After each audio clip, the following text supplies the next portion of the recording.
হালালের আবিধানিক অর্থ হলো বৈধ, সিদ্ধ, শরীয়ত সম্মত। আর পারিভাষিক অর্থে বা সংজ্ঞা, শরীয়তের পরিভাষায় শরীয়ত যে সমস্ত বিষয়গুলোকে অনুমোদন করেছে বা অনুমতি দিয়েছেন এবং যেগুলো বিষয় হতে নিষেধ করেনি, যেগুলো কর্মে নিষেধ করেনি, তাকেই হালাল বলে। আর হারামের আবিধানিক অর্থ অবৈধ, নিষিদ্ধ, শরীয়ত সম্মত নয়।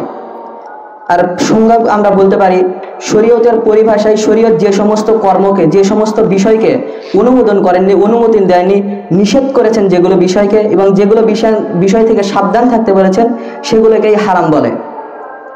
হারাম ও হালালের বিভিন্ন দিক রয়েছে।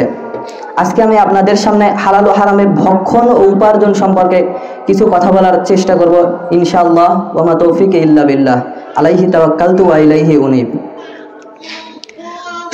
আমি কয়েকটি পয়েন্টে আপনাদের সামনে আজকে আলোচনাটি তুলে ধরব। প্রথম পয়েন্ট হলো হালাল উপার্জন এবং হালাল ভক্ষণের গুরুত্ব কতটুকু। আমাদের জীবনে আমরা কেন হালাল উপার্জন করব, তার গুরুত্ব কতটুকু। আল্লাহ তাআলা সূরা মুমিনের 51 নম্বর আয়াতে বলছেন, রাসূলদেরকে উল্লেখ করে, ইয়া আইয়ুহার রুসুল কুলু মিনাত তাইয়্যিবাত ওয়া আমালু সালিহান ইন্নী বিমা তা'মালুনা আলিম। হে রাসূলগণ, তোমরা পবিত্র বস্তু হতে ভক্ষণ করো এবং সৎকর্ম করো, এবং তোমরা যা করো সে সম্পর্কে আমি সম্যক অবগত। সম্মানিত উপস্থিতি, আল্লাহ তাআলা বলছেন, হে রাসূলগণ, অর্থাৎ রাসূলগণ বলতে রাসূলগণের যত উম্মত রয়েছে সকলকে উদ্দেশ্য। তোমরা পবিত্র বস্তু হতে ভক্ষণ করো, অর্থাৎ যেগুলো পৃথিবীর মধ্যে পবিত্র, হালাল, যেগুলো আল্লাহ তাআলা রাসূল সাল্লাল্লাহু আলাইহি সাল্লাম যেগুলোর উপর নির্দেশ দিয়েছেন সেগুলো হতে ভক্ষণ করো এবং সৎকর্ম করো, অর্থাৎ ভালো কাজ করো, অসৎ কর্ম থেকে বিরত থাকো। নিশ্চয়ই তোমরা যা করো সে সম্পর্কে আমি অবগত। অর্থাৎ আমরা ভালো কাজ করি নাকি আমরা হারাম খাই, নাকি আমরা হারাম খাই, এ ব্যাপারে আল্লাহ তাআলা সম্যক অবগত থাকেন। আল্লাহ তাআলা সূরা বাকারার 168 নম্বর আয়াতে বলছেন, ইয়া আইয়ুহান নাসু কুলু মিম্মা ফিল আরদি হালালান তাইয়িবান ওয়া লা তাত্তাবিউ খুতুওয়াতিশ শাইতান ইন্নাহু লাকুম আদুউম মুবিন। হে মানবগণ, পৃথিবীর মধ্যে যা বৈধ ও পবিত্র সে সমস্ত খাদ্য দ্রব্য হতে তোমরা ভক্ষণ করো এবং শয়তানের পদঙ্ক অনুসরণ করো না, নিশ্চয়ই সে তোমাদের প্রকাশ্য শত্রু। অর্থাৎ পৃথিবীর মধ্যে যা বৈধ ও পবিত্র, পৃথিবীর মধ্যে কিছু হারাম খাদ্য রয়েছে, সেগুলো বাদ দিয়ে যেগুলো পবিত্র, যেগুলো রাসূল সাল্লাল্লাহু আলাইহি সাল্লাম আল্লাহ তাআলা যেগুলো খেতে নির্দেশ দিয়েছেন, যেগুলো নিষেধ করেননি, সেগুলো হতে ভক্ষণ করতে হবে এবং শয়তানের পদঙ্ক অনুসরণ করা যাবে না। কেননা মানুষ শয়তানের প্ররোচনায় পড়ে, শয়তানের অনুসরণ করেই মানুষ হালাল থেকে দূরে সরে যায় এবং হারামকে গ্রহণ করে, এবং শয়তান মানুষের প্রকাশ্য শত্রু। কেননা আমরা সকলেই জানি শয়তান আমাদেরকে হারামের মাধ্যমে দিয়ে আমাদের জাহান্নামের পথে নিয়ে যায়। তাই আমাদের শয়তানের পদঙ্ক অনুসরণ করা থেকে বেঁচে থাকতে হবে। এবং জাবের রাদিয়াল্লাহু আনহু হতে বর্ণিত হয়েছে, রাসূল সাল্লাল্লাহু আলাইহি ওয়াসাল্লাম বলেন, ইত্তাকুল্লাহ, তোমরা আল্লাহকে ভয় করো, ফাআজমিলু ফিত তালাব, উপার্জনের ক্ষেত্রে উত্তম পন্থা অবলম্বন করো, আখিদিল হালালি ওয়া তাওয়াকিল হারাম, হালাল উপায় গ্রহণ করো এবং হারাম উপায় বর্জন করো। সহিহ ইবনে হিব্বান হাদিস নাম্বার 3239। সম্মানিত উপস্থিতি, অত্র হাদিস থেকে আমরা বুঝতে পারি আমাদেরকে আল্লাহকে ভয় করতে হবে। যদি আমাদের অন্তরে আল্লাহ ভীতি থাকে, যদি আমরা আল্লাহকে ভয় করতে পারি, তাহলে কখনোই আমরা হারামের দিকে যেতে পারি না। এবং উপার্জনের ক্ষেত্রে উত্তম পন্থা অবলম্বন করতে হবে, অর্থাৎ হালাল উপায়গুলো গ্রহণ করতে হবে। যেগুলো হালাল উপার্জনের মাধ্যম রয়েছে, যেগুলো হালাল খাদ্যদ্রব্য রয়েছে, যেগুলো রিজিক রয়েছে হালাল, সেগুলো আমাদেরকে ভক্ষণ করতে হবে এবং যেগুলো হারাম উপায় রয়েছে, হারাম পন্থা রয়েছে, সেগুলো থেকে বিরত থাকতে হবে। সম্মানিত উপস্থিতি, আমার দ্বিতীয় পয়েন্ট হলো হারাম বর্জনের গুরুত্ব কতটুকু। আমাদের জীবনে আমরা কেন হারামকে বর্জন করব, তার গুরুত্ব কতটুকু। আল্লাহ তাআলা সূরা নিসার 29 নম্বর আয়াতে বলছেন, ইয়া আইয়ুহাল্লাযীনা আমানু লা তাকুলু আমওয়ালাকুম বাইনাকুম বিল বাতিল। হে ঈমানদারেরা, হে মুমিনগণ, যারা আমার প্রতি ঈমান এনেছো, লা তাকুলু আমওয়ালাকুম বাইনাকুম, তোমরা অন্যের সম্পদ গ্রাস করো না বিল বাতিল, অন্যায়ভাবে। আর আল্লাহ তাআলা এখানে বিল বাতিল দ্বারা উদ্দেশ্য করেছেন বিভিন্ন ধোঁকা, ছলচাতুরি, আমানতের খেয়ানত করা এবং বিভিন্ন যেগুলো হারাম উপার্জনের পন্থা রয়েছে, যেমন সুদের মাধ্যমে, ঘুষের মাধ্যমে উপার্জন করা, সবগুলোকেই আল্লাহ তাআলা এই বাতিলের মধ্যে শামিল করেছেন।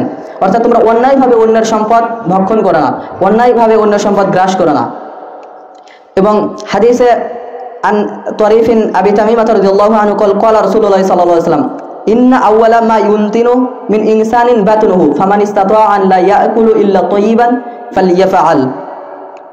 তরিফ ইবনে আবি তামিমা রাদিয়াল্লাহু আনহু হতে বর্ণিত, তিনি বলেন রাসূল সাল্লাল্লাহু আলাইহি ওয়াসাল্লাম বলেছেন, ইন্না আউয়ালা মা ইউনতিনু, সর্বপ্রথম মানুষের কবরে সর্বপ্রথম মানুষের পেট পচে গলে যাবে। অতএব যে ব্যক্তি পবিত্র বস্তু আহার করতে সক্ষম সে যেন পবিত্র বস্তুই আহার করে। অর্থাৎ যদি আপনি হারাম গ্রহণ করেন, যদি আপনি হারাম উপার্জন করেন, সেই টাকা দিয়ে যদি ভক্ষণ করেন, তাহলে কিয়ামতের দিন সর্বপ্রথম আপনার পেট পচে গলে যাবে, কবরে পেট পচে গলে যাবে। অতএব রাসূল সাল্লাল্লাহু আলাইহি ওয়াসাল্লাম বলছেন, যে ব্যক্তি সক্ষম অর্থাৎ যে হালাল রুজি ভক্ষণ করতে পারবে সে যেন হালাল রুজি ভক্ষণ করে। এবং সম্মানিত উপস্থিতি, হারামকে বর্জন করার অনেক গুরুত্ব রয়েছে, কেননা এটি একটি কাফেরদের বৈশিষ্ট্য। কাফেররা কখনো হালাল হারাম বিবেচনা করে চলে না।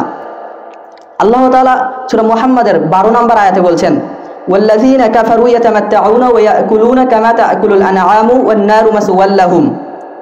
আর যারা কাফেরেরা, যারা কুফরি করেছে, ইয়াতামাত্তাউনা, তারা দুনিয়ার সামান্য কিছুদিনের ভোগ বিলাসে লিপ্ত থাকে। ওয়া ইয়াকুলুনা কামা তা'কুলুল আনআম, ওয়া ইয়াকুলুনা, এবং তারা খায়, কামা তা'কুলুল আনআম, যেভাবে চতুষ্পদ জন্তু খায়।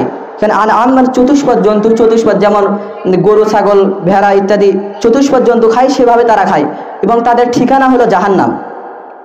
সম্মানিত উপস্থিতি, অর্থাৎ কাফেরদের একটি বৈশিষ্ট্য, তারা দুনিয়াতে কিছুদিনের ভোগ বিলাসে লিপ্ত থাকে এবং তারা চতুষ্পদ জন্তুর মতো খায়। কেন? চতুষ্পদ জন্তু কখনো দেখে খায় না কোনটা হালাল কোনটা হারাম, তাদের কোনটা পবিত্র কোনটা অপবিত্র এটা তারা জানে না। আল্লাহ তাআলা আমাদেরকে জ্ঞান দিয়েছেন, আমরা জানি কোনটা পবিত্র কোনটা অপবিত্র। যদি আমরা চতুষ্পদ জন্তুর মতো খাই তাহলে সেটা কাফেরদের বৈশিষ্ট্যের মধ্যে পড়ে যাবে, এবং হালাল হারাম না বিবেচনা না করা এটা কাফেরদের একটি বৈশিষ্ট্য। তাই আমাদের জীবন থেকে হারামকে বর্জন করা একান্ত জরুরি, এবং হারাম রুজি ভক্ষণ করা যাবে না, এবং হারাম উপার্জন করা যাবে না। সম্মানিত উপস্থিতি, এখন আমার তৃতীয় নাম্বার পয়েন্ট হলো আল্লাহ তাআলা প্রদত্ত কোনগুলো হারাম খাদ্য এবং কিছু হারাম উপার্জন যেগুলো আমাদের সমাজে অধিক প্রচলিত। আমাদের জীবনে হারাম খাদ্য থেকে বেঁচে থাকতে হবে। যেমন আল্লাহ তাআলা সূরা মাইদার 3 নম্বর আয়াতে বলছেন, হুররিমাত আলাইকুম, তোমাদের জন্য হারাম করা হয়েছে আল মাইতাতু, অর্থাৎ মৃত প্রাণী। যেগুলো মৃত প্রাণী রয়েছে, কোনো প্রাণী মারা গেছে এমন প্রাণী আমাদের জন্য হারাম করা হয়েছে। ওয়াদ্দামু, এবং রক্ত, ওয়ালাহমুল খিনজির, এবং শুকুরের গোশত। শুকুর অপবিত্র এবং হারাম প্রাণী, এর গোশত খাওয়া আমাদের জন্য হালাল নয়, হারাম। ওয়ামা উহিল্লা লিগাইরিল্লাহি বিহি, এবং আল্লাহ ব্যতীত অন্যের নামে উৎসর্গ করা কোনো প্রাণী, অর্থাৎ যদি আল্লাহ বাদ দিয়ে কোনো মাঝারের জন্য যদি কোনো প্রাণী কোনো জন্তু উৎসর্গ করা হয়, কোনো পীরের নামে যদি কোনো জন্তু উৎসর্গ করা হয় তাহলে সেটা আমাদের জন্য হারাম করা হয়েছে। 5 নম্বর হলো ওয়াল মুনখালিকাতু, শ্বাসরোধে মৃত জন্তু, অর্থাৎ যে প্রাণী কোনোভাবে শ্বাসরোধ হয়ে মারা গেছে, কোনোভাবে গলা টিপে বা যে কোনোভাবে শ্বাসরোধে যদি কোনো প্রাণী মারা যায় তাহলে সেই প্রাণীটি আমাদের জন্য হারাম হবে। ওয়াল মাউকুদাতু, এবং প্রহারের আঘাতে মৃত প্রাণী, অর্থাৎ কোনো প্রাণীকে আঘাত করা হয়েছে, সে প্রহারের আঘাতে যদি প্রাণীটি মারা যায় তাহলে সেই প্রাণীটি আমাদের জন্য খাওয়া হালাল হবে না। ওয়াল মুতারাদ্দিয়াতু, এবং উঁচু স্থান থেকে পড়ে গিয়ে মৃত প্রাণী, অর্থাৎ কোনো পাহাড় থেকে, কোনো টিলা থেকে, বা কোনো যদি বিল্ডিংয়ের ছাদ থেকে যদি কোনো প্রাণী পড়ে মারা যায় তাহলে সেই প্রাণীটি আমাদের জন্য খাওয়া হালাল হবে না। ওয়ামা আকার ওয়ান্নাতিহাতু, এবং সিংহের আঘাতে মৃত প্রাণী, অর্থাৎ কোনো প্রাণীর ঝগড়ার সময় যদি সিংহের আঘাতে কোনো প্রাণী মারা যায় বা কোনো আঘাতে যদি মারা যায় তাহলে সেই প্রাণীটি খাওয়া যাবে না আমাদের জন্য। তবে এখানে একটি বিষয় উল্লেখ্য হলো, যদি তীর দ্বারা বা কোনো বন্দুক দ্বারা যদি গুলি করে, যে আমাদের অনেকেই আছে যারা তীর দ্বারা এবং বন্দুক দ্বারা পাখি শিকার করে সেই পাখি খায়, এটা কি খাওয়া জায়েজ আছে? বন্দুক, এখানে বিভিন্ন মত রয়েছে। তাফসীর ইবনে কাসিরে ইমাম শাওকানি রাহিমাহুল্লাহর একটি মত রয়েছে, যদি বন্দুক অথবা তীরটি বিসমিল্লাহ বলে ছোড়া হয় এবং পাখির শরীর যদি কোনোভাবে কেটে গিয়ে যদি রক্ত বের হয় তাহলে সেই পাখিটি খাওয়া যাবে।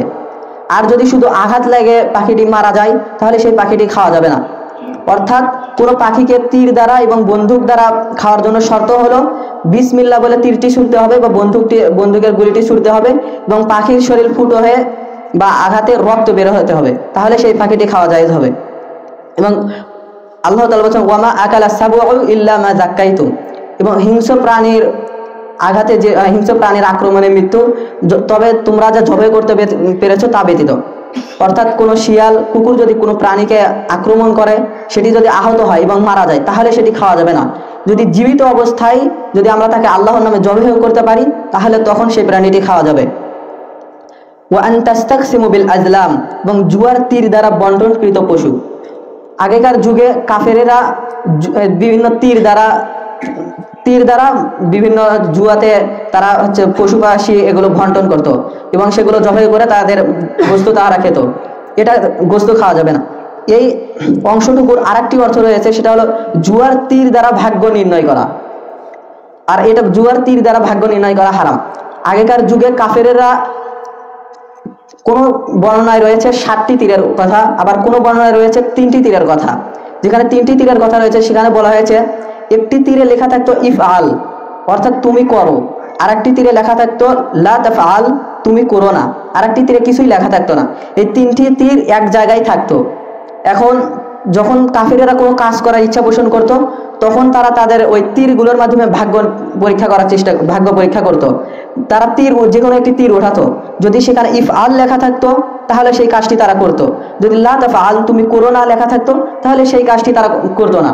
আর যদি কোনো কিছু লেখা না থাকতো তাহলে তারা পুনরায় তীর উঠাতো। এটা কাফেরদের বৈশিষ্ট্য ছিল। আর এই তীরের মাধ্যমে ভাগ্য নির্ণয় করা এটা হারাম।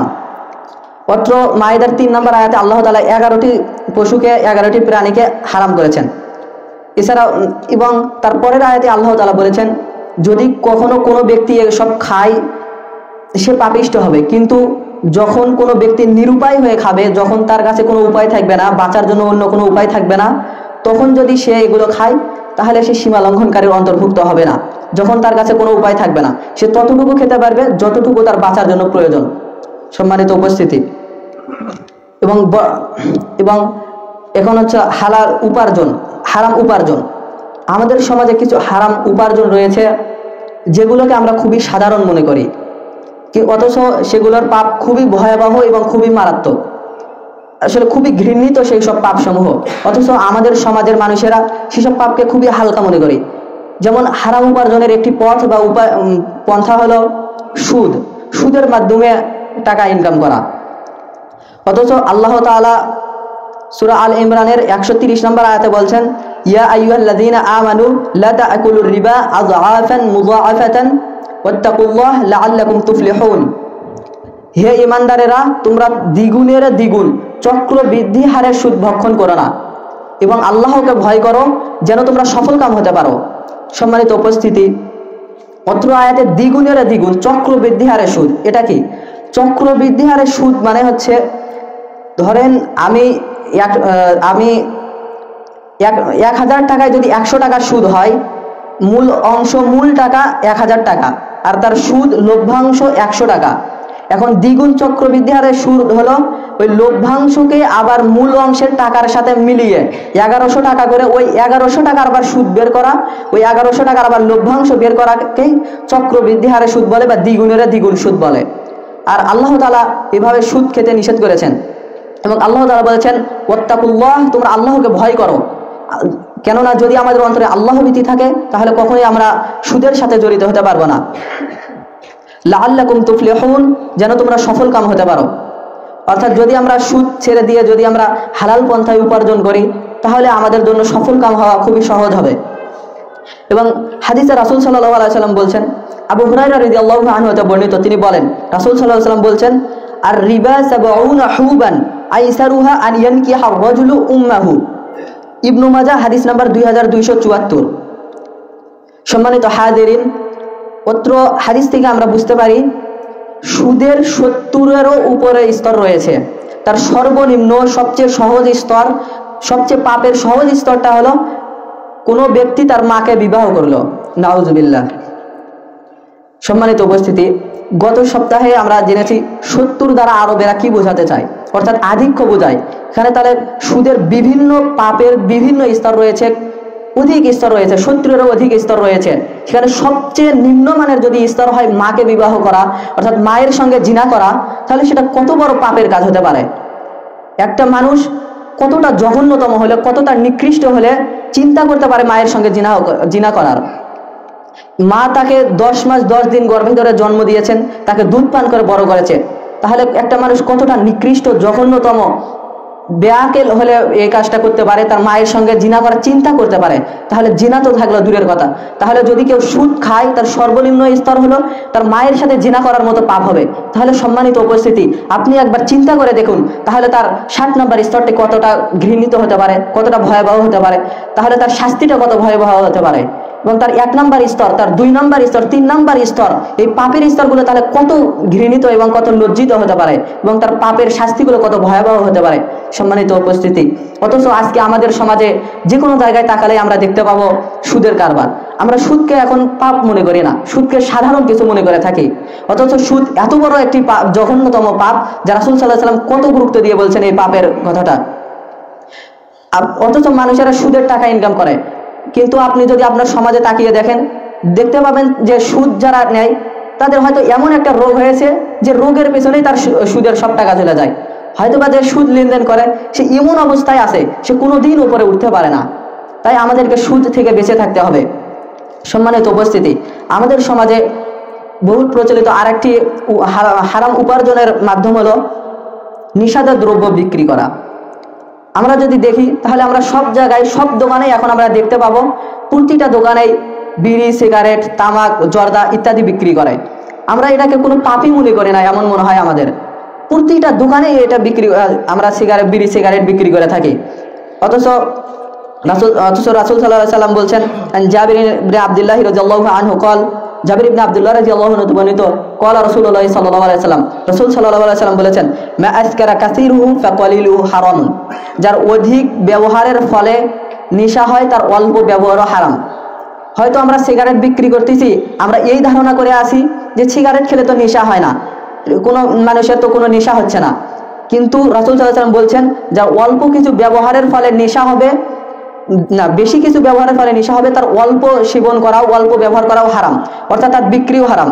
রাসূল সাল্লাল্লাহু আলাইহি ওয়াসাল্লাম অপর হাদিসে বলছেন, সহিহ মুসলিমের 4128 নম্বর হাদিস, ইন্নাল্লাযী হাররামা শুরবাহা ওয়া হাররামা বাইআহা, যিনি মদ পানকে হারাম করেছেন তিনি তার বিক্রিকেও হারাম করেছেন। একটি বিষয় উল্লেখ্য যে মদ মানে আমরা শুধু সাধারণ একটি পানীয় মনে করি, আসলে মদ কোনো নির্দিষ্ট বস্তুর নাম নয়।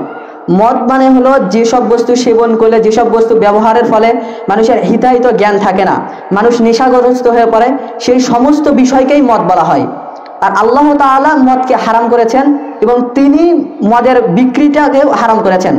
অর্থাৎ মদের বিক্রি, অর্থাৎ নেশাদার দ্রব্যের বিক্রি থেকে আমাদের বেঁচে থাকতে হবে। আমরা অনেকে মনে করে থাকি যদি আমরা বিড়ি সিগারেট দোকানে বিক্রি না করি তাহলে দোকানে কাস্টমার কমে যাবে। অথচ আমরা এটা জানি না যে আল্লাহ তাআলা যদি আমাদের দোকানের উপর বরকত নাজিল করেন তাহলে আমাদের কাস্টমার আরো বেড়ে যেতে পারে।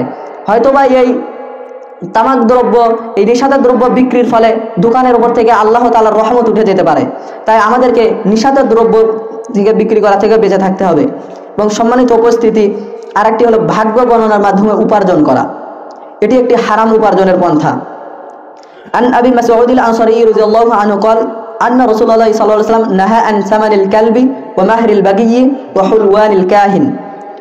আবু মাসউদ আনসারী রাদিয়াল্লাহু আনহু হতে বর্ণিত, তিনি বলেন, রাসূল সাল্লাল্লাহু আলাইহি ওয়াসাল্লাম কুকুরের মূল্য এবং পতিতাবৃত্তির মাধ্যমে উপার্জিত টাকা এবং ভাগ্য গণনার মাধ্যমে উপার্জিত টাকা গ্রহণ করতে নিষেধ করেছেন। অর্থাৎ যেগুলো নিষিদ্ধ বিষয় রাসূল সাল্লাল্লাহু আলাইহি ওয়াসাল্লাম নিষেধ করেছেন সেগুলোই হারাম। কুকুরের মূল্য, কুকুর একটি হারাম প্রাণী। কুকুর জাতীয় যে সমস্ত হারাম প্রাণী রয়েছে সবগুলোর বিক্রির মূল্যই, এগুলো বিক্রির মাধ্যমে উপার্জনগুলোই হারাম। যেমন শুকর, কুকুর, এগুলো বিক্রির মূল্য, যেগুলো মূল্য এগুলো সব হারাম। এবং পতিতাবৃত্তির মাধ্যমে উপার্জন, অর্থাৎ নারীর দেহকে কেন্দ্র করে যে সমস্ত ব্যবসা করা হয়, যে সমস্ত কার্যকলাপের মাধ্যমে টাকা ইনকাম করা হয়, এই সমস্তই হারাম। এবং ভাগ্য গণনার মাধ্যমে, অর্থাৎ হাতের রাশি দেখে মানুষকে ধোঁকা দিয়ে প্রতারণা করে যেসব টাকা উপার্জন করা হয়, এই সমস্ত উপার্জনও হারাম। এবং সম্মানিত উপস্থিতি, আরো বিভিন্ন উপার্জনের পন্থা রয়েছে যেগুলো বিস্তারিত আলোচনা করা সম্ভব নয়, তাই আমি সাধারণভাবে শুধু সেগুলো বলছি যে কি, যেমন আত্মসাৎ ও চুরির মাধ্যমে উপার্জন করা হারাম, এবং ধোঁকা প্রতারণার মাধ্যমে যেসব উপার্জন করা হবে তার সবগুলোই হারাম, এবং জুয়া লটারির মাধ্যমে যেসব উপার্জন করা হবে তা হারাম। ছবি মূর্তির ব্যবসার মাধ্যমে, উপার্জন করা হারাম। আমরা অনেকেই ব্যবসা করে থাকি, তাই আমাদেরকে খেয়াল রাখতে হবে ব্যবসার ক্ষেত্রে যেন কোনো জিনিস ছবিযুক্ত না হয়, কোনো মূর্তি না হয়। এবং ধর্ম ব্যবসার মাধ্যমে উপার্জন করা হারাম। ধর্ম ব্যবসা, আমাদের অনেকের মাঝে এই ভ্রান্ত ধারণা আছে যে বক্তব্য দিয়ে ইমামতি করে কি টাকা নেওয়া, এটা কি ধর্ম ব্যবসা? আসলে ধর্ম ব্যবসা দ্বারা এটা উদ্দেশ্য নয়। ধর্ম ব্যবসা দ্বারা উদ্দেশ্য ইসলামের যে বিষয় নাই সেটাকে ইসলামের নামে চালিয়ে দিয়ে টাকা ইনকাম করাকে ধর্ম ব্যবসা বলে। যেমন আল্লাহ তাআলা বলছেন যে তোমরা স্বল্প টাকার বিনিময়ে কোরআনের আয়াতকে বিক্রি করো না। তাহলে যে কোরআন বক্তব্য দেওয়ার সময় কোরআনের আয়াত বলতেছে, সে পারিশ্রমিক নিচ্ছে, তার সেটা কি হারাম হবে? না, এখানে উদ্দেশ্য হলো আপনি স্বল্প টাকার বিনিময়ে, মানে আপনাকে এক জায়গায় মাহফিলে নিয়ে গেছে, আপনি এখন ওই জায়গায় যদি ওই আয়াত বা হাদিস বলেন, সেখানে আপনার মনে করেন জনপ্রিয়তা থাকবে না, আপনার সঙ্গে সবাই রাগারাগি করবেন। ওই জন্য আপনি স্বল্প টাকার বিনিময়ে কোরআনের আয়াতের অর্থকে, ব্যাখ্যাকে উল্টাভাবে করলেন। যেগুলো ব্যাখ্যা পূর্বের ইমামগণ করে গেছেন সেই ব্যাখ্যা না করে আপনি নিজের মতো ব্যাখ্যা করে নিজের জনপ্রিয়তা বাড়ালেন, পারিশ্রমিক নিলেন। এসবকে ধর্ম ব্যবসা বলা হয়। যেমন দুনিয়া লাভের জন্য ইলম অর্জন করা এবং মিলাদ পড়িয়া টাকা ইনকাম করা, শিরকি ঝাড়ফুকের মাধ্যমে টাকা ইনকাম করা। ইসলামে মিলাদও নেই, শিরকি ঝাড়ফুক এগুলো তো শিরক করা, একদম পাপের কাজ। অথচ এগুলো ইসলামের নামে চালিয়ে দিয়ে যে আপনি টাকা ইনকাম করলেন, এটাকে ধর্ম ব্যবসা বলা হয়। আর এই ধর্ম ব্যবসার মাধ্যমে টাকা ইনকাম করা হারাম। এবং সম্মানিত উপস্থিতি, হারাম এগুলো হারাম উপার্জন। হালাল উপার্জন কি কি? আমরা কিভাবে হালাল উপার্জনের, আমরা কোনগুলোর মাধ্যমে হালাল উপার্জন করতে পারি, হালাল উপার্জনে টাকা ইনকাম করতে পারি? পৃথিবীতে যত পন্থাই রয়েছে হালাল উপার্জনের, তার সবগুলোই 4টি বিষয়ের মধ্যে সীমাবদ্ধ। অর্থাৎ মৌলিকভাবে 4টি বিষয় রয়েছে, তারই শাখা প্রশাখা বিভিন্ন হালাল উপার্জন। 1 নম্বর হচ্ছে চাষাবাদ, 2 নম্বর শিল্পকর্ম যেমন কামারদের কাজ, 3 নম্বর চাকুরি ও মজুদারি করা, 4 নম্বর ব্যবসা বাণিজ্য। এই 4টি মৌলিক বিষয়ের মধ্যেই রয়েছে যত হালাল পন্থা রয়েছে, সবগুলো হালাল পন্থাই এই 4টি বিষয়ের মধ্যে সীমাবদ্ধ রয়েছে। এবং সম্মানিত উপস্থিতি, আমরা অনেকেই কোনো হালাল উপার্জনের কোনো পন্থাকে ছোট মনে করি। সেই ছোট মনে করার কারণে আমরা হারাম পন্থায় উপার্জন করি। অথচ আমাদের পূর্বে যারা নবীগণ ছিলেন, রাসূলগণ ছিলেন, তাদের একটু দৃষ্টান্ত আমরা জানি। যেমন আদম আলাইহিস সালাম কৃষি কাজ করতেন, তিনি একজন কৃষক ছিলেন। নূহ আলাইহিস সালাম কাঠ মিস্ত্রির কাজ করতেন, তিনি কাঠ দ্বারা বিভিন্ন আসবাবপত্র তৈরি করতেন। ইদ্রিস আলাইহিস সালাম দর্জির কাজ করতেন। দাউদ আলাইহিস সালাম কামারের কাজ করতেন। এবং ইব্রাহিম আলাইহিস সালাম চাষাবাদ করতেন, কৃষি কাজ করতেন। মুহাম্মদ আলাইহিস সালাম ছাগল চড়াতেন। অর্থাৎ আমাদের শেষ নবী পর্যন্ত ছাগল চড়িয়েছেন। কিন্তু আমরা এসব হালাল পন্থাকে ছোট মনে করি, হালাল পন্থাকে ঘৃণা করি। কোনো সময় হারাম পন্থাকে ছোট মনে করে আমরা হালাল পন্থাকে ছোট মনে করে হারাম পন্থায় উপার্জন করি। কিন্তু আমাদেরকে এই সব থেকে বিরত থাকতে হবে, কেননা তারা, আমাদের নবীগণ ছিলেন কত সম্মানিত, আমাদের রাসূলগণ তারা কত সম্মানিত ছিলেন, আমরা তাদের উম্মত। অথচ আমরা এগুলোকে ছোট মনে করি, কিন্তু তারা কখনোই এগুলোকে ছোট মনে করতেন না, বরঞ্চ তারা এগুলোর মাধ্যমে ইনকাম করেছেন। একটি হাদিসে আবু হুরায়রা রাদিয়াল্লাহু আনহু বর্ণিত হয়েছে যে রাসূল সাল্লাল্লাহু আলাইহি ওয়াসাল্লাম বলেছেন, মা বাআসাল্লাহু নাবিয়্যান ইল্লা রাআল গনাম, আল্লাহ পৃথিবীতে কোনো নবী রাসূল পাঠাননি যিনি ছাগল চড়াননি। ফাকালা আসহাবুহু ওয়া আনতা, তখন সাহাবীরা রাসূল সাল্লাল্লাহু আলাইহি ওয়াসাল্লামকে জিজ্ঞেস করলো, ইয়া রাসূলুল্লাহ, আপনিও কি ছাগল চড়িয়েছেন? ফাকালা, তিনি বললেন, নাম, হ্যাঁ আমিও ছাগল চড়িয়েছি। কুনতু আরআহা আলা করারিত লি আহলিল মক্কাতা, আমি কয়েক কিরাতের বিনিময়ে মক্কাবাসীদের ছাগল চড়িয়ে দিতাম। অর্থাৎ পুত্র হাদিস থেকে আমরা বুঝতে পারি যে আমাদের সর্বশেষ রাসূল তিনি কত সম্মানিত ছিলেন। আমরা তার উম্মত, তার অনুসারী, তার আদর্শকে আমাদের জীবনে বাস্তবায়ন করতে হবে। অথচ সেই রাসূল ছাগল চড়িয়েছেন, কিন্তু আমরা এইসব পন্থাকে, এইসব হালাল উপায়কে আমরা বর্জন করে হারাম পন্থায় উপার্জন করার চেষ্টা করি, আমরা পাপের কাজে লিপ্ত হই। সম্মানিত উপস্থিতি, আমাদেরকে এই হারাম পন্থাগুলো বাদ দিয়ে হালাল পন্থায় উপার্জন করতে হবে। এবং সম্মানিত উপস্থিতি, আমার 4th নম্বর পয়েন্ট হলো আমরা যদি এই হারাম উপার্জন করি, হারাম ভক্ষণ করি, তাহলে আমাদের ক্ষতি কতটুকু হবে, আমরা কতটুকু ক্ষতির সম্মুখীন হব, বা আমাদের শেষ পরিণাম কি হবে। সম্মানিত উপস্থিতি, যদি কোনো ব্যক্তি হারাম উপার্জন করে, যদি হারাম ভক্ষণ করে, তার একটি ক্ষতি হলো তার কোনো দোয়া কবুল করা হবে না। আন আবি হুরায়রা রাদিয়াল্লাহু আনহু قال আন্না রাসূলুল্লাহ সাল্লাল্লাহু আলাইহি ওয়াসাল্লাম সুম্মা যাকারা রাজুলা আশআসা আগবারা ইয়ামুদ্দু ইয়াদাইহি ইলা সামাই ইয়া রাব্বি ওয়া মাতআমুহু হারামুন ওয়া মাশরাবুহু হারামুন ওয়া মালবাসুহু হারামুন ওয়া গুদিয়া বিল হারাম ফাআন্না ইউস্তাজাবু লিযালিক। আবু হুরায়রা রাদিয়াল্লাহু আনহু হতে বর্ণিত, তিনি বলেন রাসূল সাল্লাল্লাহু আলাইহি ওয়াসাল্লাম এমন এক ব্যক্তির কথা উল্লেখ করলেন যে দীর্ঘ সফর করে এসেছে, এলোমেলো কেশ বিশিষ্ট, অর্থাৎ তার চুল এলোমেলো হয়ে আছে, ধুলোয় মরিল শরীর, পুরো শরীর ধুলোয় মাখা। সে আকাশের দিকে হাত তুলে বলছে ইয়া রব্বি, হে আমার প্রভু, হে আমার প্রভু। অথচ তার খাদ্য হারাম, তার পানীয় হারাম, সে হারাম দ্বারা প্রতিপালিত হয়েছে। কিভাবে তার দোয়া কবুল হবে? সম্মানিত হাজিরিন, একবার ভেবে দেখুন, যে ব্যক্তি দীর্ঘ সফর করে এসেছে, এলোমেলো কেশ বিশিষ্ট, সে আকাশের দিকে হাত তুলে আল্লাহর নিকটে দোয়া করছে, অথচ তার খাবার হারাম হওয়ার কারণে, তার পানীয় হারাম হওয়ার কারণে, তার পোশাক হারাম হওয়ার কারণে তার দোয়া কবুল করা হচ্ছে না আল্লাহর নিকটে। তাই সম্মানিত উপস্থিতি, আমাদেরকে হারাম ভক্ষণ করা, উপার্জন করা থেকে বেঁচে থাকতে হবে। যদি আমরা হারাম ভক্ষণ করি, উপার্জন করি, তাহলে আমাদের দ্বিতীয় যে ক্ষতি হবে, আমাদের কোনো ইবাদত আল্লাহর নিকটে গ্রহণযোগ্য হবে না। আল্লাহ তাআলা আমাদের কোনো ইবাদত কবুল করবেন না। আল্লাহ তাআলা সূরা মুমিনের 51 নং আয়াতে বলেন ইয়া আইয়ুহাল্লাযীনা আমানু কুলু মিনাত তাইয়্যিবাতি ওয়া আমালু সালিহান ইন্নী বিমা তা'মালুনা আলিম। হে ঈমানদার, হে ইয়া আইয়ুহার রাসূল, মানে হে রাসূলগণ, তোমরা পবিত্র বস্তু খাও এবং সৎ আমল করো। আল্লাহ তাআলা এখানে কিন্তু একটি বিষয় লক্ষণীয়, আল্লাহ তাআলা কুলু মিনাত তাইয়্যিবাত, তোমরা পবিত্র বস্তু খাও, আহার করো, ওয়া আমালু সালিহান, এবং সৎ কর্ম করো। আল্লাহ তাআলা এখানে পবিত্র বস্তু খাওয়াটাকে আগে উল্লেখ করেছেন এবং সৎ কর্ম করা, ইবাদত করাকে পরে উল্লেখ করেছেন। কেননা আল্লাহ তাআলা চাইলেই আগে করতে পারতেন। যদি আমরা হারাম বস্তু খাই তাহলে আমাদের ইবাদত কবুল হবে না। সেজন্য আল্লাহ তাআলা বলেছেন কুলু মিনাত তাইয়্যিবাত, তোমরা পবিত্র বস্তু হতে খাও, ওয়া আমালু সালিহান, অতঃপর সৎ আমল করো। তাই আমাদেরকে সৎ আমল করার জন্য শর্ত হলো পোশাক পবিত্র হতে হবে, খাদ্য পবিত্র হতে হবে এবং উপার্জনের টাকাটা পবিত্র হতে হবে, উপার্জনের পন্থাটা হালাল হতে হবে। যদি আমাদের উপার্জনের টাকাটা যদি অপবিত্র হয়, হারাম হয়, তাহলে সেই টাকা দ্বারা পোশাকও আমাদের হারাম হবে, সেই টাকা দ্বারা খাদ্যও আমাদের হারাম হবে।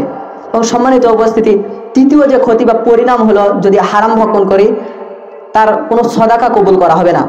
আর ইবনে ওমর রাদিয়াল্লাহু আনহু قال, ইবনে ওমর রাদিয়াল্লাহু আনহু হতে বর্ণিত ইন্নী সামিআতু রাসূলুল্লাহ সাল্লাল্লাহু আলাইহি ওয়াসাল্লাম ইয়াকুলু, নিশ্চয় আমি রাসূল সাল্লাল্লাহু আলাইহি ওয়াসাল্লামকে বলতে শুনেছি, লা তুকবালু সালাতুন, কোন সালাত কবুল করা হবে না, বিগাইরি তুহুরিন, পবিত্রতা ছাড়া, ওয়ালা সাদাকাতুন মিন গুলুলিন, এবং হারাম পন্থায় উপার্জিত সম্পদের সদাকা গ্রহণ করা হবে না।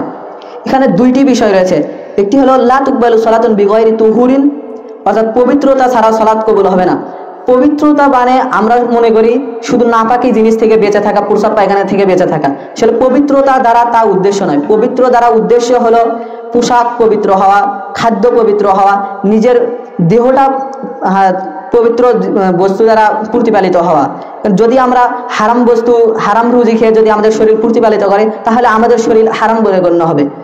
এবং দ্বিতীয় অংশ হলো ওয়ালা সাদাকাতুন মিন গুলুলিন, এবং হারাম পন্থায় উপার্জিত সম্পদের সদাকা কবুল করা হবে না। অর্থাৎ আপনি যেসব সুদের মাধ্যমে, ঘুষের মাধ্যমে, চুরি ডাকাতির মাধ্যমে যেসব টাকা ইনকাম করবেন, মানুষকে ধোঁকা দেওয়ার মাধ্যমে যেসব টাকা ইনকাম করবেন, যেগুলো আল্লাহ প্রদত্ত, রাসূল প্রদত্ত হারাম করা হয়েছে, যেগুলো উপার্জনের মাধ্যমকে, যেগুলো রুজিকে হারাম করা হয়েছে, সেগুলো বিক্রির মাধ্যমে, সেগুলোর মাধ্যমে যদি আপনি উপার্জন করেন, তাহলে সেই টাকা দিয়ে যদি আপনি কোটি কোটি টাকা ইনকাম করেন, আপনি যদি লক্ষ লক্ষ টাকা, কোটি কোটি টাকাও সদাকা করেন, দান করেন, সেই দান আপনার কখনোই কবুল হবে না, যতক্ষণ না আপনার টাকাটা, আপনার উপার্জনের ক্ষেত্রটা হালাল হবে। এবং সম্মানিত উপস্থিতি, চতুর্থ নাম্বার যে ক্ষতি বা পরিণাম হলো, কিয়ামতের দিন পাপী অবস্থায় পুনরুত্থিত হবে। আন রিফাআহ রাদিয়াল্লাহু আনহু قال, রিফাআহ রাদিয়াল্লাহু আনহু হতে বর্ণিত, قال রাসূলুল্লাহ সাল্লাল্লাহু আলাইহি ওয়াসাল্লাম, রাসূল সাল্লাল্লাহু আলাইহি ওয়াসাল্লাম বলেছেন, ইন্নাত তুজ্জারা ইউহশারুনা ইয়াউমাল কিয়ামাতি ফুজ্জারান ইল্লা মান ইত্তাকা ওয়া বাররা ওয়া সাদাকা। রিফাআহ রাদিয়াল্লাহু আনহু হতে বর্ণিত, তিনি বলেন রাসূল সাল্লাল্লাহু আলাইহি ওয়াসাল্লাম বলেছেন, নিশ্চয়ই ব্যবসায়ীরা কিয়ামতের দিন পাপী অবস্থায় পুনরুত্থিত হবে, ইল্লা, তবে তারা ব্যতীত, মানিত তাকওয়া, যে ব্যক্তি মুত্তাকি, আল্লাহকে ভয় করে এবং নেককার এবং সত্যবাদী। ইবনে মাজাহ হাদিস নাম্বার 2146। সম্মানিত হাজিরিন, অর্থাৎ কিয়ামতের দিন সকল ব্যবসায়ীরা পাপী অবস্থায় পুনরুত্থিত হবে, তবে তারা ব্যতীত যারা মুত্তাকি, অর্থাৎ যারা আল্লাহকে ভয় করে, যাদের অন্তরে আল্লাহর ভয় রয়েছে, তারা কখনো ব্যবসা বাণিজ্যে, সেই ব্যবসায়ীরা কখনো হারাম উপার্জন করতে পারবে না। ব্যবসার ক্ষেত্রে কখনো সে মিথ্যা বলে একজন তার কাস্টমারকে প্রতারণা করে ধোঁকা দিয়ে টাকা নিতে পারবে না। ও বারর এবং নেককার হবে যে, অর্থাৎ যে ব্যক্তি সলাত আদায় করবে, যে ব্যক্তি আল্লাহর ইবাদতে মশগুল থাকবে, কেননা সেই ইবাদত, সেই সলাত, সেই সিয়াম ইবাদতটা তাকে তার কাস্টমারকে ধোঁকা দেওয়া থেকে বাঁচাবে। ও সাদাকা এবং সত্যবাদী হবে, অর্থাৎ যে ব্যক্তি সত্য কথা বলবে সেই ব্যবসায়ীকে কিয়ামতের দিন পাপী অবস্থায় পুনরুত্থিত করা হবে না। অর্থাৎ আপনি যদি ব্যবসার ক্ষেত্রে সত্য কথা অবলম্বন করেন তাহলে কখনোই আপনার ব্যবসার টাকাটা হারাম হবে না। কারণ আপনি যখন সত্য বলবেন, আপনি যদি আপনার কাস্টমারকে বলেন যে আমি মিথ্যা একটা বললেন যে আমি এত টাকা দিয়ে কিনেছি, আমার কিনা দামও তো এটা না, অথচ আপনি মিথ্যা বললেন। কিন্তু যখন আপনি সত্যি বলবেন তখন আপনার কাস্টমারকে ধোঁকা দেওয়া হবে না এবং ধোঁকা দিয়ে টাকা ইনকাম করা হবে না, আর তখন আপনার উপার্জনটা হালাল হবে। আর আপনার যদি উপার্জনটা হারাম হয়, আপনি যদি ধোঁকা দিয়ে টাকা ইনকাম করেন, তাহলে সেই ব্যবসাটাও আপনার হারাম হবে এবং কিয়ামতের দিন আপনাকে পাপী অবস্থায় পুনরুত্থিত হতে হবে। সম্মানিত উপস্থিতি, একবার ভেবে দেখুন সেই কিয়ামতের ময়দানটা কতটা ভয়াবহ হবে। যে মা পৃথিবীতে থাকা অবস্থায় সন্তানের জন্য জীবন দিয়ে দিতে পারবে, অথচ কিয়ামতের দিন সেই মা সন্তানকে চিনেও না চেনার ভান করে থাকবে। পিতা তার সন্তানকে চিনবে না, সন্তান তার পিতাকে চিনবে না। এত ভয়াবহ দিনে যদি আপনি পাপী অবস্থায় পুনরুত্থিত হন, তাহলে আপনার অবস্থাটা কি হতে পারে? সম্মানিত উপস্থিতি, একবার আপনি নিজের অন্তরে কল্পনা করে দেখুন, নিজের কলকে একবার জিজ্ঞাসা করুন কতটা ভয়াবহ সেই দিন। সম্মানিত উপস্থিতি, আরেকটি যে ক্ষতি হলো সেটা হলো জান্নাতে যেতে পারবে না। সম্মানিত উপস্থিতি, পৃথিবীতে আল্লাহ তাআলা আমাদেরকে পাঠিয়েছেন একমাত্র তার ইবাদত করার জন্য। আমরা আল্লাহ তাআলার ইবাদত করি, আল্লাহ তাআলার কথা মেনে চলি, তাকে বিশ্বাস করি, তার রাসূলকে বিশ্বাস করি একমাত্র জান্নাতে যাওয়ার জন্য। আমাদের একমাত্র উদ্দেশ্য জান্নাতে যাওয়া। আমরা জান্নাতে যাব বলেই এত কষ্ট করে এই কনকনা শীতের ভেতরে সকালে ফজরের সালাতে আসি, কষ্ট করে সারাদিন না খেয়ে সিয়াম পালন করি। অথচ আপনার যদি আপনার সাহারিটা যদি হারাম খাদ্য দ্বারা হয়, হারাম উপার্জিত মালের যদি হয়, তাহলে সেই সিয়ামটা আপনার কবুল হবে না। যদি আপনার পোশাক যদি হারাম টাকায় উপার্জনের টাকা দ্বারা যদি আপনার পোশাকটা ক্রয় করা হয়, তাহলে সেই পোশাক পরে আপনার সালাত কবুল হবে না। সম্মানিত উপস্থিতি, আবু বকর রাদিয়াল্লাহু আনহু قال আবু বকর রাদিয়াল্লাহু আনহু বর্ণিত قال রাসূল সাল্লাল্লাহু আলাইহি ওয়াসাল্লাম, রাসূল সাল্লাল্লাহু আলাইহি ওয়াসাল্লাম বলেছেন, লা ইয়াদখুলুল জান্নাতা জাসাদুন গুদ্দিয়া বিল হারাম। যে দেহ হারাম দ্বারা প্রতিপালিত, যে দেহ হারাম দ্বারা লালিত পালিত হবে, সেই দেহ জান্নাতে প্রবেশ করবে না। মিশকাত হাদিস নাম্বার 2787। অর্থাৎ যদি আপনার দেহ হারাম দ্বারা প্রতিপালিত হয়, যদি আপনি হারাম ভক্ষণ করে আপনার দেহটা গড়ে তোলেন, তাহলে আপনার ওই দেহটি কখনো জান্নাতে প্রবেশ করতে পারবে না। সম্মানিত উপস্থিতি, তাহলে আপনি একবার ভেবে দেখুন আপনার তাহলে কি লাভ হলো? আপনি এই দুনিয়াতে এত ভোগ বিলাস করলেন, কিছুদিনের ভোগ বিলাসের জন্য আপনি হারাম পন্থায় উপার্জন করছেন, হারাম ভক্ষণ করছেন, অথচ আপনার দোয়া কবুল হবে না, আপনার সালাত কবুল হবে না, আপনার